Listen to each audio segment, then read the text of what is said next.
We're absolutely delighted to have Professor Jeff McMahan with us here today, which is a great honour for us here in Bitesize. So thank you, Jeff. I'm not sure if I'm pronouncing this correctly, but Jeff is the Secker and White's Professor of Moral Philosophy here at the University of Oxford. And for those of you that are interested in the history of the university itself, that is the oldest professorial position in the university, being founded in 1621. So there's a bit of history and excitement there to the post itself as well. But Jeff has a long association with the Uehiro Centre. He was our third lecturer for the annual Uehiro lectures back in 2006, and although we don't have a recording of that to share with you, I can put a link to the page about it in the chat, which I'll do shortly, and the book Killing in War, which Jeff wrote as a result of those lectures, which some of you may already be familiar with. So Jeff, are you ready? I'll hand over to you. Okay. Great, thanks. Sure. Okay, the advertisement for this talk says I'm going to discuss both Ukraine and Gaza, but I had too much to say. I've got only 30 minutes, I think, in which to speak. I hope I won't run over. I may run over by a few minutes, but I decided just to discuss two issues in the ethics of war in their application to the war in Gaza. And the central questions I'm going to be asking and trying to answer are, does Israel's war in Gaza satisfy the just war requirements of proportionality and necessity? I'm going to speak most about proportionality and say a little something about necessity at the end. And in discussing these questions, I'm going to raise some theoretical questions about these requirements that I think have been very rarely discussed in the literature. So there'll be some new philosophy in this talk. In a recently published article about the Gaza war, Michael Walzer, who is the most distinguished theorist of the just war from the 20th century, scoffs at the requirement of proportionality. He says it's, and I'm quoting now, a fool's game more suited to propaganda than to reasoned judgment. So he's dismissive of the requirement of proportionality. His main criticism is that there is, he says, no good answer to the question, proportional to what? But he's wrong about that. There is a good answer, and it's well known. And the central question of proportionality is whether a war or the harm that's caused in a war is proportionate in relation to the importance of the just cause for the war, or achieving the just cause of the war. Now this is, by the way, I mean here harm to innocent people. I'll emphasize that in just a moment. But let me say, I do think that Israel has a just cause for war in Gaza, namely the prevention of further murder, maiming, and kidnapping by Hamas of the sort that occurred on October 7th. So this is a kind of recognized just cause. It's a defensive aim. The question of proportionality is whether the harms to innocent Palestinians that Israel has caused and is continuing to cause are excessive or disproportionate in relation to the moral importance of achieving this just goal. Now, again, I want to stress that the victims of harm that I'm going to be concerned with here are only those who are morally innocent, by which I mean those who have done nothing to make themselves deserving of or morally liable to be harmed as a means or side effect of Israel's efforts to achieve its just cause. And I'm going to assume that the vast majority of Gazans who are not Hamas militants are innocent in this sense. Remember, there's a very high proportion of the population of Gaza consists of children, unusually so, much higher proportion of children in the population in Gaza than in the UK, for example. And I think it's pretty uncontroversial that there is no real government in Gaza. There are no elections. There are very few institutional structures there. No one other than a very small number of people had any control over the decision to murder and kidnap innocent Israeli civilians on October the 7th. The population of Gaza are in general not in any way responsible for what was done on that day. So I'm going to be assuming that most of this people who are not Hamas militants are innocent people in the sense that they are not morally liable to be harmed in war. Now, next, there are several important facts about proportionality that I need to make clear. The first of these is that proportionality in war is a constraint on the harm that people are permitted to do. Only in very special cases is there a proportionality constraint on harm that people allow to occur. And that's because there is a constraint against harming that doesn't apply to allowing harm to occur. And this just reflects the common view that the reason not to cause a certain harm to an innocent person is stronger, if all other things are equal, than the reason to prevent an equivalent harm for which one would not be responsible.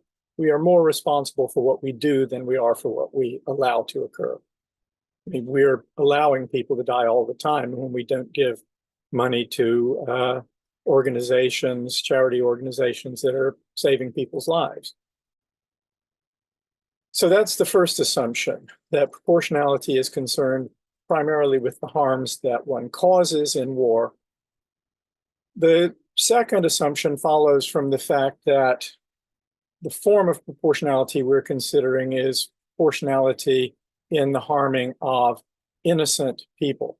The fact that these people are innocent in the relevant sense means that the moral justification for harming them has to be entirely circumstantial. It's nothing to do with anything they have done. It's just a matter of the consequences.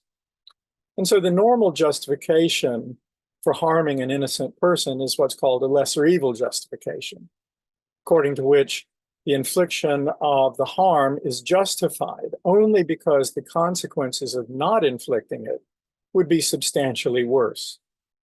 And I'm going to assume that many of you are familiar with the what in the philosophy literature is called the trolley problem. This is an example in which a bystander comes upon a switch for a trolley track. The trolley is out of control, headed down the main track on which there are 5 unconscious innocent people. The bystander can pull the switch, divert the trolley away from the 5 people, saving their lives. But there's one unconscious person on the branch track and who will be killed if the bystander pulls the switch. And what most people think is there is a lesser evil justification for killing the one innocent person as a side effect of saving the 5 innocent people. But the ratio here has got to be 5 to 1 or greater. If there were just one person on the main track, it would not be permissible to divert the trolley onto the branch track, killing one person as a side effect of saving one person. Most people think that it needs to be at least 5 people. That's why in the standard version of the trolley problem, there are 5 people on the main track. So that's an illustration of a lesser evil justification. The justification for turning the trolley is a lesser evil justification.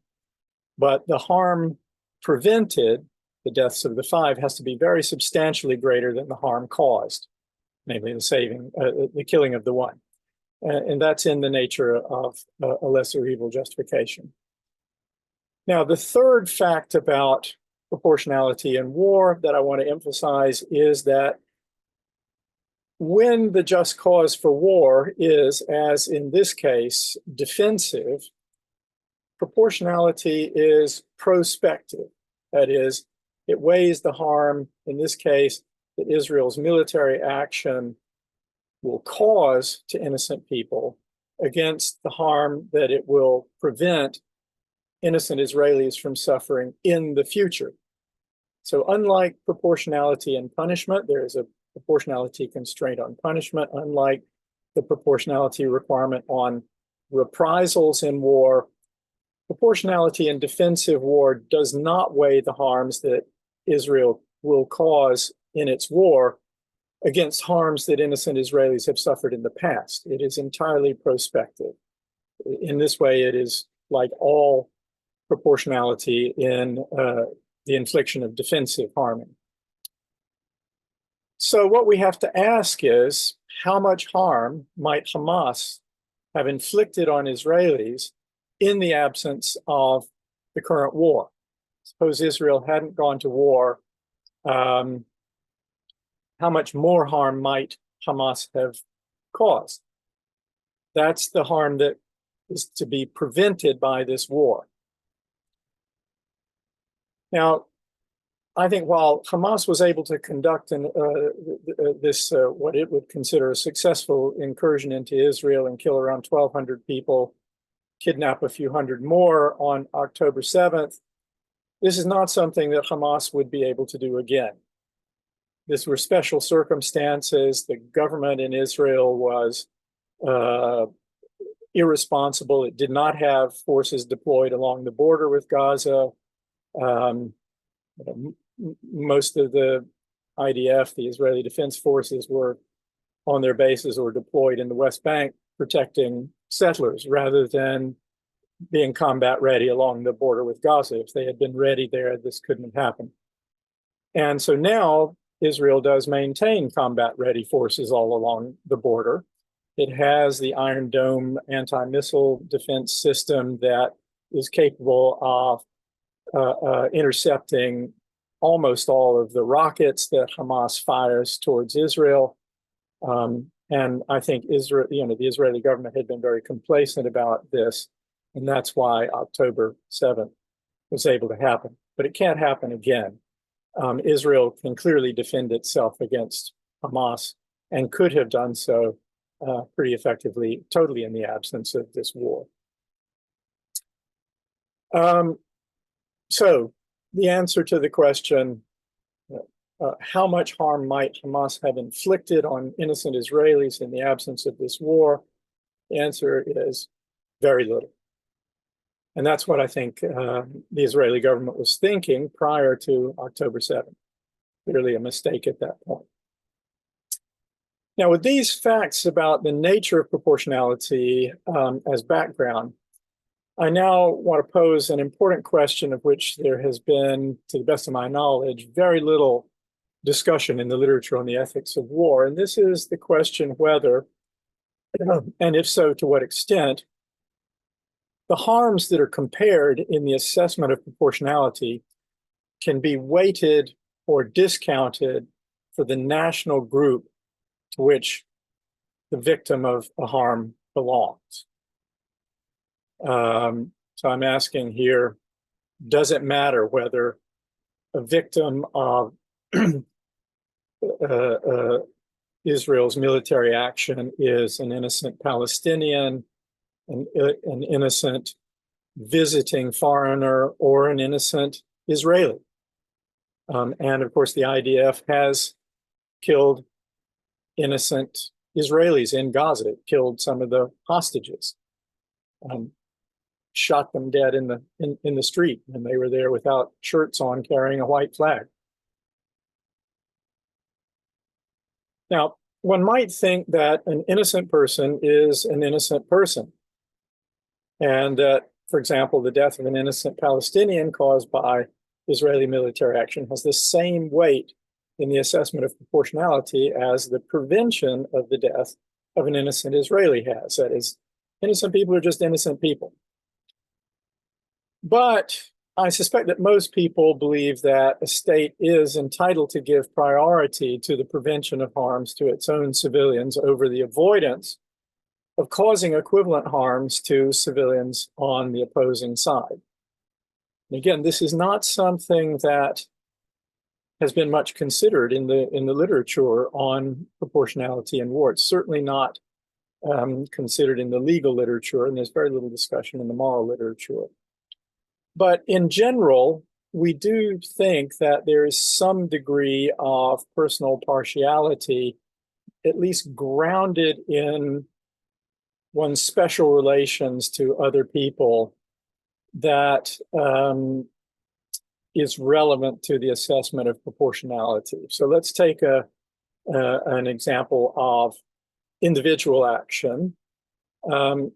Suppose that I can prevent my child from being killed by a culpable attacker only by killing another innocent child as a side effect of my action in defending my own child against the attacker. It's not, I think, unreasonable to suppose that one could be morally justified in killing one innocent child as a side effect of saving one's own innocent child. There's a special relation between the parent and the child that seems to make that permissible. Now, I'm not at all confident about this judgment. I'm not sure about that, but I think that most people would find that plausible. Though I myself certainly don't find it plausible to suppose that I would be permitted to kill two innocent children as a side effect of saving my one innocent child. Again, you might dispute that, but these are intuitions that I'm reporting here. Now, if we grant this, it doesn't follow that a state engaged in fighting a just war is permitted to kill one innocent civilian on the opposing side as a side effect of saving one of its own innocent civilians. And this is because the relation between a state and its citizens isn't anything like the relation between a parent and that parent's own child. It's not that close a relation. So I think that what it would be permissible for a parent to do, the relative numbers here, does not extend to what a state may be permitted to do. But many people will challenge that, and some people will claim that the state, like a parent, has a special duty grounded in its special relation to its own citizens, and that this special relation and special duty make it permissible for the state to act in the same sort of proportionality constraint that governs the action of a parent saving the parent's own child. That form of proportionality would also govern the action of a state in defending its own citizens. So maybe on this view, you might think a state actually is permitted to kill one innocent civilian who's a foreigner in the course of saving one of its own innocent civilians. So a sort of one-to-one ratio. Not at all a lesser evil justification. And we can test our intuitions about this by considering a variant of the trolley problem. Just think about this for a moment. Suppose, for example, that the British ambassador to Germany is out for a walk in the countryside, and he comes upon the trolley track, and on the mainline track, there's one unconscious Brit whom he can save, but only by diverting the trolley onto a branch track. And on the branch track, there's an unconscious German. So it's one-to-one. Is it permissible for the UK ambassador to save the one innocent British person while also killing the one innocent German person as a side effect? It's not clear to me that the fact that the ambassador has this sort of official responsibility for caring for British citizens makes it justifiable for her to act on this supposed special relations permission.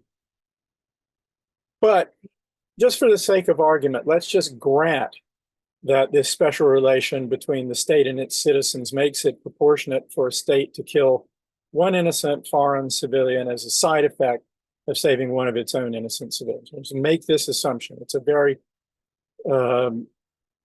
unusual assumption, but we can say that there's a special relations justification for the idea that this is the appropriate ratio for proportionality. This is, of course, far more permissive than what I earlier described as a lesser evil justification. So it turns out that proportionality in war, at least on this assumption, isn't the limit to a lesser evil justification for harming or killing an innocent person or killing innocent people. It's rather the limit to this special kind of special relations justification, which includes a permission to be partial to one's co-nationals or others to whom one is specially related. Now, I have to say, I myself find the assumption that there can be a one-to-one ratio between civilians killed and civilians saved. I just find that wholly implausible. Now, you might find it more plausible in thinking about the Israeli war in Gaza. But I think in testing our intuitions about this kind of matter, we have to be very careful to avoid being influenced by the thought that the foreign civilians killed in a war are somehow responsible for what their military has done or is doing. So I think that most Israelis hold ordinary civilians responsible, ordinary Palestinian civilians, that is, responsible to some degree for the killings on October 7th. And I suspect that most ordinary Palestinians also hold ordinary Israeli civilians to some degree responsible for the subsequent killings in Gaza. But remember, I'm stipulating that this is not the case. I'm concerned only with innocent civilians in Gaza. So to avoid being influenced by this thought that civilians are somehow responsible for what their leaders are doing or have done, we might imagine in these cases that all of those who would be saved by military action and all of those who would be killed by military action would be children. And that assumption is not terribly far off in the case of Gaza, where arguably at least a third of the innocent people who have been killed have been children, probably more like half, since the proportion of children in Gaza is very high. Okay, so we're now in a position to assess the proportionality of Israel's war in Gaza. Thus far, the IDF has killed roughly, according to the figures that you commonly see, roughly 40,000 Palestinians and wounded roughly another 90,000. I should perhaps mention that just recently a group of health scientists and researchers argued in an article in The Lancet, the medical journal, that the number of deaths of Palestinians is actually likely to have been greater than, this is going to be astonishing to you, 186,000. That's killed, not wounded, but killed. I'm just going to put that aside. I don't know, but this is a kind of judgment that's been made by experts in these matters that differs quite radically from that offered by the Hamas medical authorities. Okay, so let's make the assumption, which I think is implausibly generous to Israel, that among those killed, let's say 30,000 have been, roughly 40,000 have been killed. Let's say 10,000 of those have been Hamas militants, and among those injured, another 10,000 have been Hamas militants. So what that means is we will assume that Israel has killed 30,000 innocent Gazan civilians and wounded another 80,000. And again, let's make the further assumption that it's proportionate for Israel to kill one innocent Palestinian for every innocent Israeli its military action will save. So on these assumptions, all of which are, in my view, implausibly generous to Israel, for Israel's war in Gaza to be proportionate, it has to be true that in the absence of this war, Hamas would have killed at least 30,000 innocent Israelis and wounded another 80,000. And I think, as I said earlier, the probability that Hamas could have done anything like this at any point in the foreseeable future is zero. So what I think is that the war has been grossly disproportionate. Now, some people, particularly Israeli philosopher friends of mine, have argued against me that there's another good effect of Israel's war that has to be taken into account in the assessment of proportionality, and that's the deterrence of aggression and attack by Hezbollah, Iran, and other regional enemies. But the philosophers who have made that claim to me haven't understood the full implications of the claim.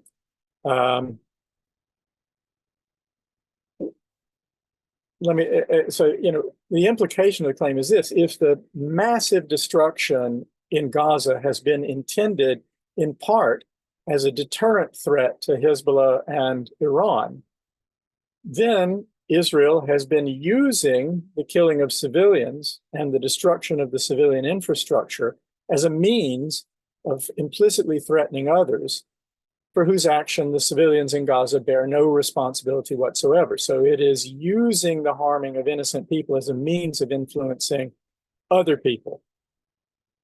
That's what we call terrorism. That's the definition of terrorism. So if you think that deterrence of Hezbollah and deterrence of Iran can be factored into the proportionality calculation in an effort to show that the war in Gaza has been proportionate, you're implicitly endorsing terrorism.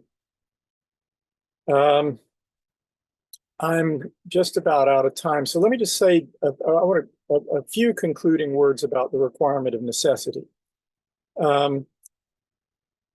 The requirement of necessity is just very simply the requirement that a war has to be morally the best of all the possible means of achieving the just cause.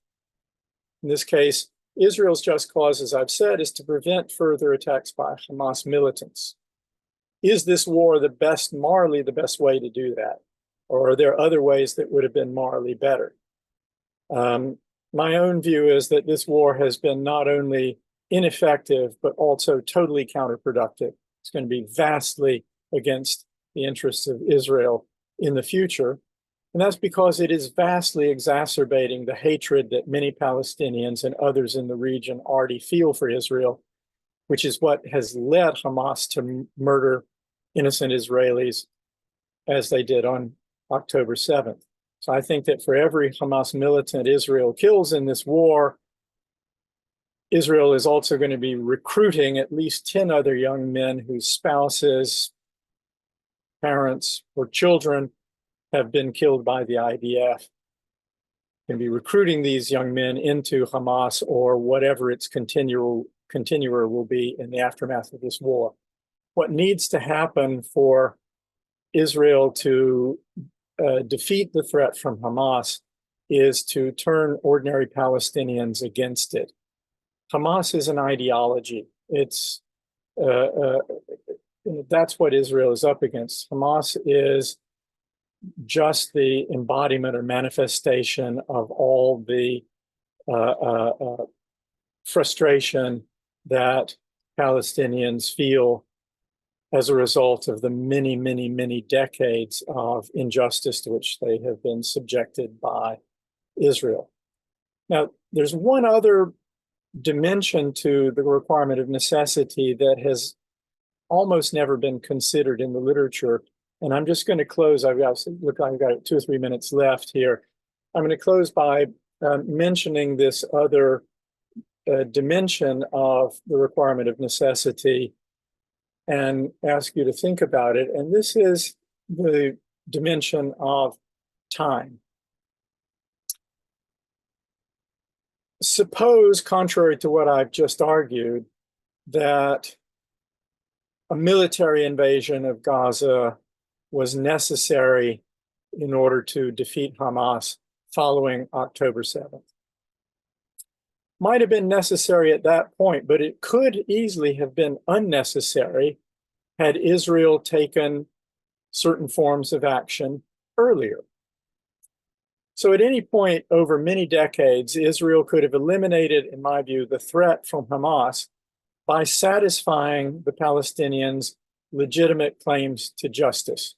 Those claims to justice include preeminently the end of both occupations in Gaza and the West Bank, withdrawal of settlements, the end of the blockade of Gaza, and the recognition in those territories of an independent Palestinian state with East Jerusalem as its capital. If Israel had done that, it wouldn't have the enemies that it has among the Palestinians and among other people in the region. And Israel has no moral or legal right to the occupation of these territories or to the prevention of the establishment of a Palestinian state in them. It's motivated by, in my view, religious fanaticism to claim that God gave them these territories. It's certainly the view of the current government. Its security concerns could have been amply satisfied by its having in the past done what I believe was its clear moral and legal duty. That is, to give justice to the Palestinian people. So there's a question now, given that Israel has failed to fulfill these duties, and that is the reason why it is able to claim that military action that is killing lots of innocent people now is necessary. What does this tell us about the requirement of necessity? How does necessity take into account the fact that even if military action is necessary now, it could easily have been avoided had Israel in the past fulfilled its moral duties? Suggests to me that Israel shares responsibility for what Hamas did on October 7th. I'm not saying that what Hamas did was justifiable. Obviously, clearly was not. It was pure terrorist murder. Nothing justifies that. But still, in just the way that Israel claims that Hamas shares responsibility for the deaths or is fully responsible for the deaths of Palestinian civilians who get killed when Israel bombs a tunnel or something like that. So Israel bears responsibility for the fact that it's Hamas that's been in control in Gaza and has been powerless to do anything to achieve self-determination for the Palestinians except through violence. At least that's the claim. I actually reject that claim completely. I'll close by saying, in criticism of the Palestinians, that I think the Palestinians have been also immoral and counterproductive and even stupid because they have not engaged in Gandhian nonviolent resistance against Israel. That, I think, could have worked. That's what morally the Palestinians ought all along to have done. So, my own view is that if the Palestinians had been led by somebody like Gandhi rather than Yasser Arafat and the Hamas people, the Palestinians would have had their own state ages ago. There are lots of reasons for thinking that that's true. We can discuss that if you want later.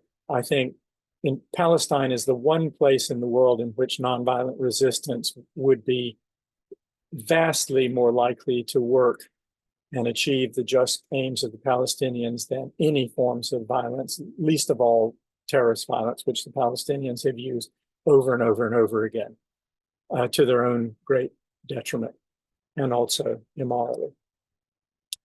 But again, we need to think, what does this shared responsibility for the situation imply about what it's permissible for Israel to do now?